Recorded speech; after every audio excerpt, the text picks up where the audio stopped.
বলছে এটা আবার কি, দেখা চাকরি করবে মানে? আমি স্বপ্নে দেখতেছিলাম কিয়ামত হয়ে গেছে। আমি পুলসিরাতের পাশে যেয়ে দাঁড়ায় আছি।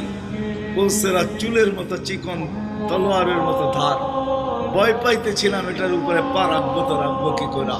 একটু পরে চিৎকার শুনলাম, তো দেখলাম মাদ্রাসার ছেলেগুলা সবগুলা হই হুল্লার করতে করতে আসতেছে। ওরা পুলসিরাতের পা দিতে দেরি, এটা সুপার হাইওয়ে হয়ে যেতে দেরি হয় নাই।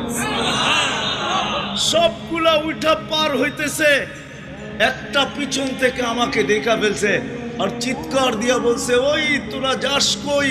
আমগো গরুটা তো দাঁড়ায় আছে, ওরে নিয়ে যাবি না?